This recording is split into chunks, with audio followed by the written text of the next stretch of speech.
क्या ट्रेडिंग के मौके बन सकते हैं यहाँ पर, इस पर करते हैं बातचीत।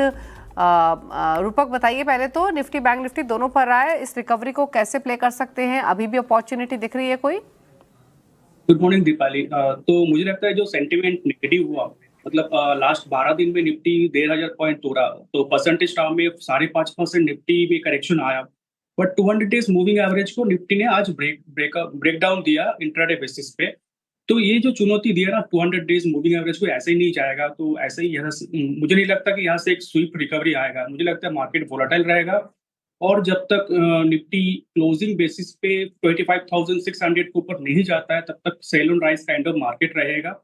और इसमें बैंक निफ्टी का भी योगदान रहेगा, क्योंकि बैंक निफ्टी रिसेंटली एक इंपॉर्टेंट मूविंग एवरेज के नीचे आज का ट्रेडिंग सेशन में नीचे आया।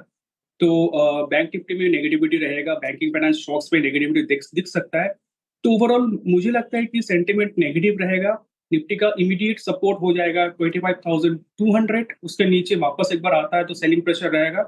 और बैंक निफ्टी का सपोर्ट हो जाएगा 59,000, तो उसके नीचे सेलिंग प्रेशर इंटेंसिफाइड होगा। बट ओवरऑल मेरा व्यू सेल ऑन राइज रहेगा, जब तक निफ्टी 25,600 के नीचे रहेगा और बैंक निफ्टी 59,500 के नीचे रहेगा।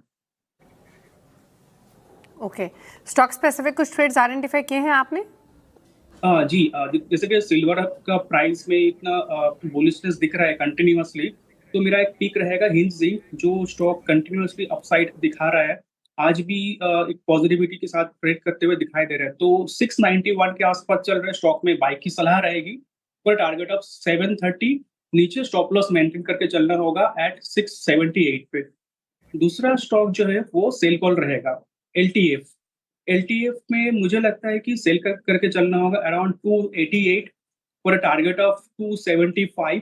हायर एंड पे एक रेजिस्टेंस, एक स्टॉप लॉस डालना होगा 295 पे। ओके, चलिए, तो ये रही सलाह आपके लिए स्टॉक स्पेसिफिक जो स्ट्रैटेजीज रेकमेंड की गई हैं। लेकिन इसके अलावा मिड कैप्स का हाल आपके सामने लेकर आते हैं और कुछ पॉकेट्स आपको दिखाते हैं। फटाफट से अगर इंडेक्स आप देखेंगे तो लोअर लेवल से तो काफ़ी संभला है, अभी 176 पॉइंट नीचे ही रह गया है। एक समय में तो 1200 से 1400 पॉइंट तक की कमजोरी मिड कैप इंडेक्स में देखने को मिल रही थी। लेकिन पॉकेट्स दिखाते हैं। मेटल्स में एक्शन है तेजी का। हिंदुस्तान जिंक 1.5% ऊपर, 3.5% ऊपर हिंदुस्तान कॉपर, जेएसडब्ल्यू स्टील 1.5% ऊपर है, 1.5% ऊपर हिंडाल्को कारोबार कर रहा है इस समय। इसके अलावा कुछ और पॉकेट्स दिखाएं जहां पर थोड़ी बाइंग देखने को मिल रही है, तो उसमें फार्मा और एफएमसीजी माफ कीजिए और ऑयल एंड गैस पॉकेट है। एफएमसीजी में जहां पर बाइंग है उसमें 2% ऊपर जिलेट, ग्लोबस स्पिरिट 1.5% ऊपर, 1.5% ऊपर डाबर, रेडियो खैतान भी 2% ऊपर कारोबार कर रहा है आज के सेशन में। साथ ही अगर आप ऑयल एंड गैस पैक देखें तो एमआरपीएल 10% ऊपर, 5.5% ऊपर चेन्नई पेट्रो, गुजरात गैस 1.5% ऊपर, ऑल इंडिया में भी 1.5% की तेजी देखने को मिल रही है। क्विकली नजर डालेंगे अब उन पॉकेट्स पर जहां पर प्रेशर है। आईटी में रामको सिस्टम 2.5% नीचे, 3.25% नीचे, कोफोर्ज साइंट 4.5% नीचे, 2.25% नीचे परसिस्टेंट कारोबार कर रहा है आज के सत्र में। साथ ही आईटी के बाद नजर डालेंगे सरकारी बैंक स्टॉक्स पर, तो यहाँ पे थोड़ी रिकवरी दिखाई दी है। जब ये पॉकेट आइडेंटिफाई हुई थी तब 1 से 2% तक का नुकसान इन सभी शेयर्स में देखने को मिल रहा था, लेकिन लोअर लेवल से ये भी संभलते हुए दिखाई दिए हैं। तो ये रहे वो कुछ स्टॉक्स जहां पर मिड कैप्स में एक्शन है। क्विकली एक बार रियल्टी का हाल और दिखाते हैं, जहां पर सीवियर पेन हमने देखा वो जो कि परसिस्ट होते हुए दिखाई दे रहा है आज भी। गोदरेज प्रॉपर्टीज 2.2% नीचे, 2.2% नीचे है ब्रिगेड, फिनिक्स 1.5% नीचे, 1% नीचे, सुबह में 1.5% की गिरावट देखने को मिल रही है। तो ये है मार्केट का हाल इस समय आपकी स्क्रीन्स पर। अच्छा, इसके अलावा एक बार कुछ सेलेक्ट स्टॉक्स पर नजर डालते हैं। एक बार रिलायंस को, इनफैक्ट एक बार निफ्टी के कॉन्स्टिट्यूएंट्स आपके स्क्रीन पर दिखाते हैं। कौन से वो स्टॉक्स हैं जो कि सपोर्ट कर रहे हैं इस रिकवरी में सबसे ज्यादा, क्योंकि निफ्टी हरे निशान में आ चुका है, 56 अंक ऊपर कारोबार करते हुए दिखाई दे रहा है इस समय। और फटाफट से अगर नजर डालें कॉन्स्टिट्यूएंट्स पर, तो रिलायंस की तरफ से देखिए सबसे बड़ा सपोर्ट है, 32-33 अंकों का कॉन्ट्रीब्यूशन अकेला रिलायंस लैंड कर रहा है। थोड़ा सपोर्ट एमएनएम, अल्ट्राटेक, टीसीएस की तरफ से आ रहा है। रिलायंस एक बार देखेंगे अगर प्राइस मोमेंटम आज के सेशन का, तो दिन के ऊपरी स्तरों पर आकर ये स्टॉक कारोबार कर रहा है। यहाँ पर एक अच्छी तेज मोमेंटम देखने को मिल रहा है, 16 रुपये ऊपर, 1.1% ऊपर, तो रिलायंस की तरफ से सबसे बड़ा सपोर्ट। अच्छा, कुछ स्टॉक्स पर और राय लेते हैं जो कि दिन के ऊपरी स्तरों पर आ चुके हैं। एनबीएफसी क्षेत्र से एक स्टॉक देखिए आप, बजाज फाइनेंस का शानदार मोमेंटम है, दिन के ऊपरी स्तरों पर यह स्टॉक आकर कारोबार कर रहा है। यहाँ पर अच्छी खासी रिकवरी लोअर लेवल से दिखाई दी है, अब डिसाइसिव डेज हाई पर है। एक स्टॉक और देखेंगे वो है इटर्नल का। इटर्नल के इनफैक्ट आज नंबर्स भी आने हैं, नतीजे अच्छे एक्सपेक्टेड हैं। कमेंट्री बहुत इंपॉर्टेंट रहेगी मैनेजमेंट की। लेकिन स्टॉक डे हाई पर 6% ऊपर, इटर्नल पर बताइए क्या राय है आपकी और क्या व्यू रहेगा 6% ऊपर 286 के आसपास ट्रेड करते हुए भी रूपक?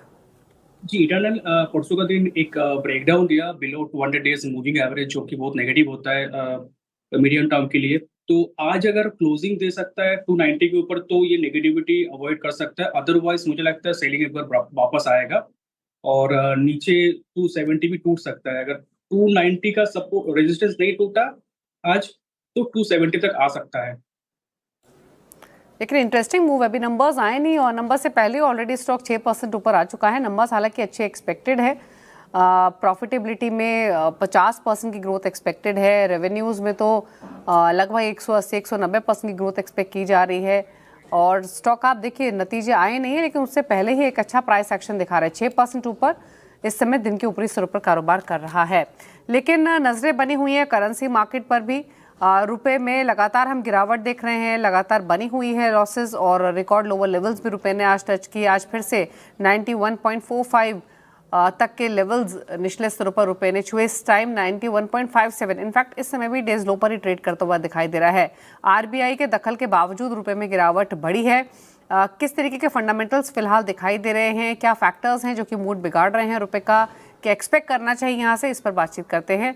लता जी हमारे साथ मौजूद हैं। लता जी नमस्कार, गुड आफ्टरनून। कैसे देख रहे हैं आप रुपए के इस मूव को और क्या एक्सपेक्ट करना चाहिए अब? देखिए, रुपये तो पहले से ही प्रेशर में है। It has been the worst performing currency in 2025 also. तो गए 24 घंटे में सारे ही मार्केट्स, यूएस मार्केट्स 2.5% गिरे हैं, यूरोपियन मार्केट्स गिरे हैं, अभी भी एशिया थोड़ा लड़खड़ा रहा है, ग्लोबल मार्केट्स अभी भी प्रेशर में है कि ट्रम्प साहब डावोस में क्या कहेंगे और ग्लोबल फाइनेंशियल मार्केट्स के लिए क्या असर होगा। इसीलिए हमको एक्सपेक्ट करना है कि एक वीक एसेट क्लास को और भी प्रेशर आएगा। रीजंस तो जाहिर है, जो रीज़न कल था, लास्ट ईयर था, वही है कि फॉरेन फंड्स इक्विटीज़ बेच रहे हैं और उससे डॉलर खरीद के बाहर ले जा रहे हैं और इसी वो डॉलर बाइंग के प्रेशर में डॉलर एक्सपेंसिव हो रहा है रुपये के मुकाबले। आरबीआई डॉलर सप्लाई कर रहे हैं, लेकिन जब प्रेशर इतना है तो वो अपने डॉलर्स को क्यों बेकार में गंवाएंगे। वो चाहेंगे कि फॉरेन इन्वेस्टर्स कुछ नुकसान में ही ले जाएं, फ़ायदे में क्यों जाएं। एक एडिशनल फैक्टर होता है 1 बजे के आसपास 1 month ago contract, swap contracts जो एनडीएफ मार्केट में रिजर्व बैंक ने एंटर किया वो मैच्योर होते हैं। उसके बहुत सारे बैंक्स ने अपने आप को सेल पोजीशन में पाते हैं क्योंकि उन्होंने आरबीआई को सेल किया था, वो अब खरीदने आते हैं। इसलिए 1 o'clock के टाइम में ज़्यादा प्रेशर होता है, उसको हम लैंग्वेज जार्गन में फिक्सिंग कहते हैं। अभी होप है मार्केट में कि फिक्सिंग होने के बाद second half of the day में इतना प्रेशर होना नहीं चाहिए और स्टॉक मार्केट भी कुछ ग्रीन दिखा रहा है, तो शायद आज का वर्स्ट हो चुका है, ऐसा उम्मीद है मार्केट में। हम और कुछ कह नहीं पाते। एक बात और मैं कहूँ कि फॉलिंग रुपी या एक्सपेंसिव डॉलर बहुत सारे बिजनेसेस के लिए अच्छा है। एक्सपोर्ट्स सस्ते हो जाते हैं, अच्छे कम्पीट कर पाते हैं और आने वाले इंपोर्ट्स भी महंगे हो जाएंगे तो domestic industry cheap Chinese import से अच्छा मुकाबला कर सकते हैं। आपको ये देखना पड़ेगा कि रुपी सिर्फ डॉलर के खिलाफ 5% गिरा होगा, लेकिन चाइनीज़ युआन के खिलाफ लास्ट 7 मंथ्स में कुछ 10-15% गिरा है।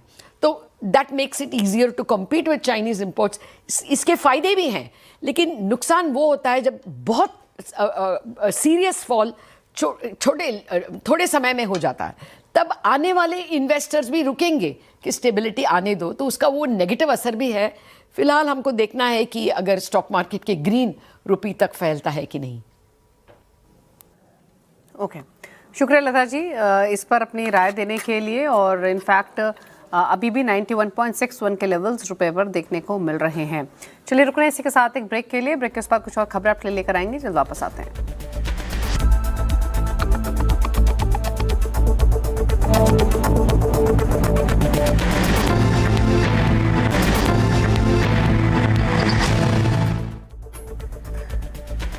ब्रेक के बाद आपका स्वागत है। आप देख रहे हैं मिड कैप मंत्रा। इस समय का मार्केट का एक्शन आपकी स्क्रीन पर लेकर आते हैं। तो जो रिकवरी है वो टिकती हुई दिखाई दे रही है, दिग्गजों में भी, साथ ही छोटे मझोले सेक्टर्स में भी। इस समय का हाल लेकर आते हैं आपकी स्क्रीन्स पर और क्विकली नजर डालिए आप निफ्टी पर। फिलहाल दिन के ऊपरी स्तरों पर जहां पहुंचा उन लेवल्स को होल्ड करने की कोशिश करते हुए मिड कैप स्मॉल कैप्स में भी जो रिकवरी दिखी वो सस्टेन होती हुई दिख रही है। हालांकि निफ्टी थोड़ा इर्द गिर्द घूमते हुए 25,300 के नीचे फिलहाल कारोबार कर रहा है, लेकिन स्टॉक स्पेसिफिक एक्शन काफ़ी है मार्केट में आज। हमने इटर्नल की थोड़ी देर पहले बात की थी, उसके अलावा आप देखिए ऑयल एंड गैस पैक से MRPL, चीनी पेट्रो, यहाँ पर काफ़ी अच्छा एक्शन देखने को मिल रहा है। तेजी का स्ट्रॉन्ग मोमेंटम में ये स्टॉक्स दिखाई दे रहे हैं। इस बीच एक स्टॉक है JNK बैंक का, यहाँ पर काफ़ी अच्छा मूव आज के सेशन में, ये भी तेज़ी के साथ कारोबार कर रहा है। एक्शन तेज़ी का यहाँ भी देखने को मिला है। इनफैक्ट राय ले भी लेते हैं एक स्टॉक पर, एक स्टॉक लेकर आते हैं। इनफैक्ट ऊपर आ गया 804 के लेवल्स पर, दिन के ऊपरी स्तर पर कारोबार कर रहा है। क्या राय रहेगी स्टॉक पर? आरती फार्मा लैब जो 2 दिन का जो डाउनवर्ड कंसोलिडेशन था उसका एक रिवर्सल दिखाया आज का दिन विद राइजिंग वॉल्यूम। तो मुझे लगता है एक रिकवरी कंटिन्यूड रहेगा शॉर्ट टर्म में, बट रेजिस्टेंस है 820 पे।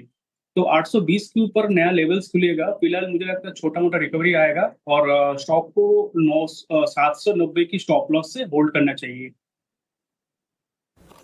चलिए तो ये रह रही है आरती फार्मा पर। रुकने इसी के साथ एक ब्रेक के लिए। थैंक यू रूपक आने के लिए शो में और अपने व्यूज देने के लिए। इसी के साथ मिड कैप मंत्रा में तो इतना ही।